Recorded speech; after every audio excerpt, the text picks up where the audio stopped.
स्वतःमध्ये चेंजेस केले नाही स्वतःमध्ये, पण स्वतःमध्ये चेंजेस करून तिथं थांबलायचं नाही. का बर? नैसर्गिक निवड सुद्धा कारणीभूत आहेत. त्यांनी स्वतःमध्ये जसे चेंजेस पाहिजेत, लिमिटेड फूड होतं तेवढ्यामध्ये त्याने काय केलं, भागवून घेतलं, स्वतःमध्ये काही चेंजेस करून घेतले. कमी अन्न खायचं आणि दिवस काढायचे, आणि नंतर एन्व्हायरमेंट चांगल्या पद्धतीचं झालं की मग त्यांच्या जनरेशन वाढतील, त्यांचं पॉप्युलेशन वाढेल. पण ज्या वेळेस काय झालं, इथं निसर्गाची निवड चुकीची ठरली किंवा नैसर्गिक निवड सांगितले ना कारणीभूत आहे म्हणून, मग या उत्क्रांतीचा मध्ये काय झालं, थोडासा अडचण आली. इथं कशाची संख्या, कोल्ह्यांची संख्या वाढली तर काय होईल, जे काही पॉप्युलेशन वाढलेलं होतं ह्या जनरेशन मध्ये हळूहळू कमी व्हायला लागेल. बघा दिसतंय तुम्हाला, आहे का नाही?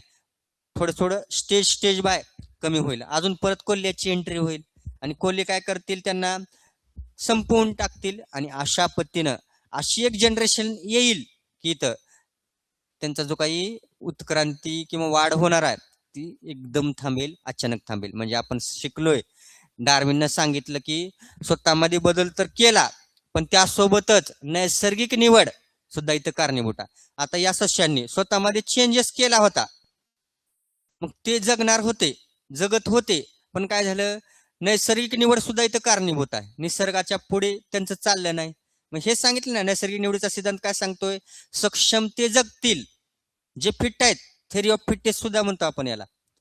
थेरी ऑफ फिटनेस म्हणजे काय, जे इथं स्ट्रॉंग आहेत तेच इथं जगणार आहेत, आणि जे काय आहेत असक्षम आहेत, अनफिट आहेत, ते जगणार नाहीत. मग ससे फिट होते, काय झालं, ते जगले. पण इथं अजून एक कोणती गोष्ट कारणीभूत झाली, नैसर्गिक निवड. म्हणजे इथं कोल्हे जे होते, काय केले त्यांनी, इथं काय कोल्ह्याचा वावर वाढला, आणि त्यांनी स्वतःमध्ये जरी चेंजेस केले त्या सशांनी, तरी त्यांची इथे इव्होल्युशन झालं नाही, त्यांची प्रोग्रेस इथं पॉप्युलेशन झालं नाही. का बर? नैसर्गिक निवड कारणीभूत ठरली इथं.